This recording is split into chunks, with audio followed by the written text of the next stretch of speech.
اعوذ باللہ من الشیطان الرجیم بسم اللہ الرحمن الرحیم صلو علی الحبیب اللہم صلی علی سیدنا و مولانا محمد وبارک وسلم وصلی علیہ۔ آیت آپ کے سامنے موجود ہے، میرے ساتھ مل کے پڑھیے۔ بسم اللہ الرحمن الرحیم۔ وَقُلْنَا یا آدم اسکن انت وزوجک الجنۃ وکلا منہا رغدا حیث شئتما ولا تقربا هذه الشجرة فتكونا من الظالمين۔ صدق اللہ العظیم۔ آیت پاک کا ترجمہ یہ ہے کہ اللہ وحدہ لم یزل ارشاد فرماتے ہیں وَقُلْنَا، ہم نے فرمایا اے آدم تم اور تمہاری بیوی جنت میں رہو اور جنت میں سے جہاں سے چاہو خوب کھاؤ، اور اس درخت کے قریب نہ جانا ورنہ تم حد سے بڑھنے والوں میں شمار ہوگے۔ یہ ترجمہ اس آیت پاک کا موجود ہے۔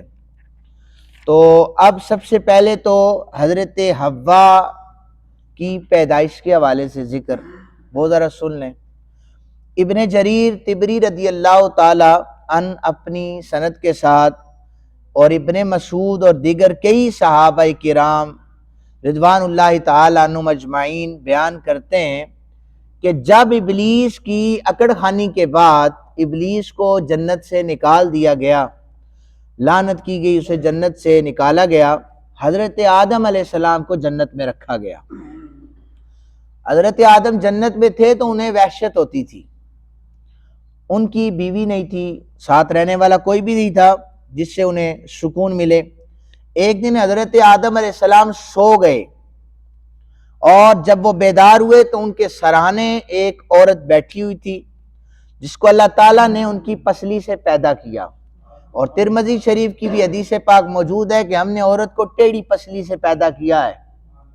اسے اگر سختی سے سمجھایا جائے گا تو یہ نہیں سمجھ سکتی، یہ واضح طور پر حدیث موجود ہے۔ اور جب حضرت آدم علیہ السلام بیدار ہوئے تو سرانے عورت بیٹھی تھی۔ حضرت آدم علیہ السلام نے پوچھا تم کون ہو؟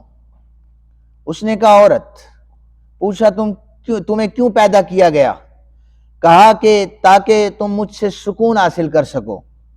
فرشتوں نے حضرت آدم علیہ السلام سے پوچھا آدم آپ نے ان کا نام حوا لیا ہے، حوا نام کیوں رکھا ہے؟ تو حضرت آدم کہنے لگے حی، اس کا مطلب ہوتا ہے زندہ شخص، یہ ایک زندہ شخص سے پیدا کی گئی ہے اس لیے میں نے اس کا نام حوا رکھ دیا ہے۔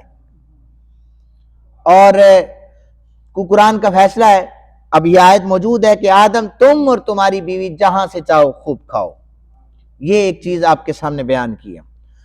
میں نے پچھلے ایک دن بھی بیان کیا تھا، ہمارے بزرگ ہیں وہ قابل احترام ہیں، انہوں نے یہ کہا تھا کہ ہمیں اس سے کیا فائدہ ہوگا کہ آپ نے یہ بتایا جن تھا فرشتہ تھا۔ بہرحال ایک سوال تھا، تو یاد رکھیں قرآن پاک کا کوئی بھی قصہ جو ہے وہ عبرت سے خالی نہیں ہوتا۔ قرآن نے کہا کہ عقل والوں کے لیے ہر قصے میں وہ پہلو اور اس کے لیے نصیحت ضرور رکھی گئی ہے۔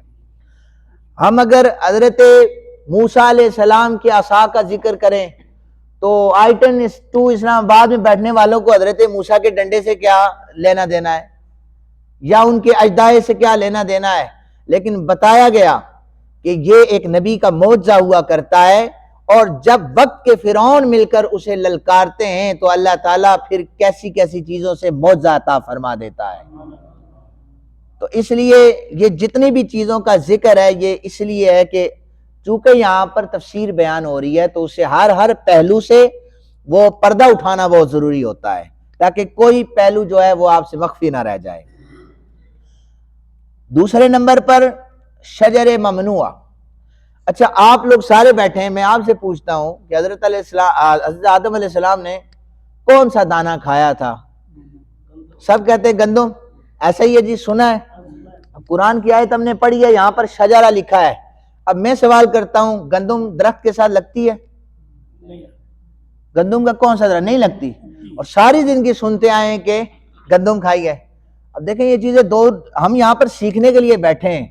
تو اب میں آپ کو یہ بتاؤں، ابن عباس اس حدیث پاک کے راوی ہیں، کہتے ہیں یہ ایک زیتون کا درخت تھا، زیتون کا بھی جو دانہ ہوتا ہے اس کا درخت تھا۔ ایک روایت ہے کہ گندم کا دانہ تھا، گندم کا دانہ تھا، اور اس میں وہ جو اس کا گندم جس چیز کے ساتھ لگتی ہے اسے درخت سے تشبیہ دی گئی ہے۔ ایک روایت کے مطابق ہے یہ انگور کا درخت تھا۔ کس کا درخت تھا؟ اور یہ میں نہیں کہہ رہا، ابن عباس کہہ رہے ہیں، نبی پاک صلی اللہ علیہ وسلم کے بارگاہ کے صحابی۔ قرآن پاک کا مطالعہ اگر مزید کیا جائے اس سے پتہ چلتا ہے قرآن پاک نے ہمیں واضح بس سے درخت کا ذکر کیا ہے، قرآن پاک نے نہیں بتایا کون سا درخت ہے۔ لیکن محدثین اور مفسرین نے استنباط کیا ہے گویا وہ دانہ ہوگا، انہوں نے پھر یہ 3-4 درختوں کا ذکر کر دیا ہے۔ اچھا حضرت آدم اور حضرت حوا، انہیں تو اللہ تعالیٰ نے منع کیا تھا کہ تم نے اس کے پاس نہیں جانا۔ بہرحال اب آگے چلیے، حضرت آدم علیہ السلام نے کھایا، وہ اس سے دانہ کھایا، قریب ہو گئے۔ اب یہاں پر سوال ہے کہ اللہ کا نبی ظالموں سے ہو گیا ہے، اللہ کا نبی حکم کی پائمالی کرنے میں ظالموں سے، یہ خیال تو ذہن میں آنا ہی محال ہے، بندہ تو دائرہ اسلام سے خارج ہو جاتا ہے۔ لیکن یاد رکھیں کہ جو گناہ ہوتا ہے یہ قصدن کیا جائے تو گناہ ہوتا ہے، بھول کر کیا جائے تو گناہ نہیں ہوتا۔ غلطی بھول کر کی جائے تو غلطی نہیں ہوتی، اور اگر وہ جان بوجھ کر کی گئے سزا اسی پر ملتی ہے۔ قرآن نے منع جب کیا، تاکید لگائی، تو اس کا معنی یہ تھا کہ آدم ارادتاً یا قصدن اس درخت کے پاس نہیں جانا۔ تو اب چونکہ اس کی دلیل، قرآن مفسر بھی ہے مفسر بھی ہے، قرآن اپنی تفسیر خود بیان کرتا ہے۔ سورہ طٰہٰ میں قرآن نے کہا کہ ہم تمہیں سمجھاتے ہیں کہ آدم نے قصدن کھایا یا آدم نے بھول کر کھایا۔ وہ سنیں، وَلَقَدْ عَهِدْنَا إِلَىٰ آدَمَ مِن قَبْلُ فَنَسِيَ وَلَمْ نَجِدْ لَهُ عَزْمًا، بے شک اس سے پہلے ہم نے آدم سے عہد لیا تھا کہ وہ درخت کے قریب نہ جائیں، پس وہ بھول گئے، ہم نے ان کا قصد نہیں پایا، یعنی انہوں نے قصدن نہیں کھایا، وہ بھول گئے۔ شجر ممنوعہ سے کھانے کے لیے ابلیس نے کس طرح انہیں ورگلایا؟ قرآن کہتا ہے فَوَسْوَسَ إِلَيْهِ الشَّيْطَانُ قَالَ يَا آدَمْ هَلْ أَدُلُّكَ عَلَىٰ شَجَرَةِ الْخُلْدِ وَمُلْكٍ لَا يَبْلَىٰ، پھر شیطان نے آدم کی طرف وسوسہ کیا، اے آدم کیا تمہیں جنت میں رہنے کا ایک درخت بتا دوں، ہمیشہ رہنے کے لیے ایک درخت بتاؤں، ایسی بادشاہت جو کبھی کمزور ہی نہ ہو۔ آدم و حوا دونوں جو ہے اس وسوسے میں آ گئے، اور پھر قرآن نے کہا ان کی سترگاہیں شرمگاہیں کھل گئی۔ اب ایک اور سوال ہوتا ہے، آپ نے پچھلی آیت میں پڑھا ہے نا کہ جنت سے ابلیس کو نکالا گیا، پڑھا ہے؟ تو پھر سوال ہو سکتا ہے نا، سوال ہو سکتا ہے کہ بھئی جب جنت سے اسے نکال دیا گیا وہ آدم کے پاس آیا کیسے ہے؟ وہ آدم کے پاس کیسے آیا ہے؟ پچھلی آیت میں تو مولانا نے بیان کیا ہے، قرآن کہہ رہا ہے کہ جناب اسے جنت سے لانتی ہونے کا سرٹیفکیٹ دے کر لانتی ہو کر جہاں سے نکال دیا گیا، یہاں پر پھر وہ حضرت آدم کے پاس آ گیا کہ دانہ کو آیا کیسے ہے؟ اس بارے میں مختلف قسم کی آراء موجود ہیں۔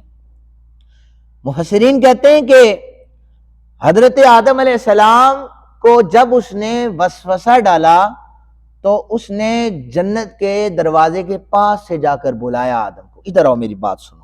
حضرت آدم اس کے پاس چلے گئے، اندر داخل نہیں ہوا، وہ باہر سے اس نے بلایا۔ ایک اور روایت کے مطابق یہ ہے کہ سانپ کے سر کی طرح ایک جانور تھا، شیطان اس کے منہ میں بیٹھ کے جنت میں داخل ہو گیا، اور وہاں جا کر اس نے حضرت آدم السلام کو وسوسے میں مبتلا کیا۔ اور اس کے بعد پھر یہ ہے کہ ایک اور روایت کے مطابق شیطان جو تھا جب یہ جنت سے دور چلا گیا تھا تو یہ نیچے سے آواز دے کر کہتا تھا آدم میری بات سنو، میں تم سے حلف لے کر وعدہ کر کے کہتا ہوں میں سچا ہوں، غیب سے آواز آتی تھی تو میں تمہیں فرشتہ بنانا چاہتا ہوں، آدم اگر تم فرشتہ بننا چاہتے ہو تو اس درخت کے پاس چلے جاؤ اور یہ کھاؤ۔ تو یہ چیزیں میں نے آپ کے سامنے بیان کی ہیں۔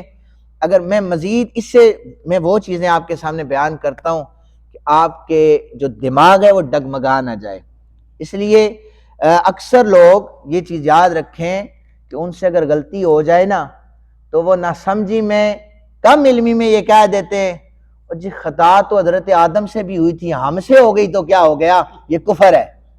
کیا ہے؟ اونچی آواز سے بولیں، کیا ہے؟ یہ کفر ہے۔ اللہ کے نبی کی طرف خطا کی نسبت کرنا یہ کفر ہے، ایسا نہیں کہہ سکتے ہم۔ اللہ تعالیٰ نے ایک نظام چلانا تھا، بہرحال یہ چیزیں میں نے آپ کے سامنے بیان کی۔ اللہ تعالیٰ میں صحیح معنوں میں قرآن حکیم کو سمجھنے کی توفیق عطا فرمائے۔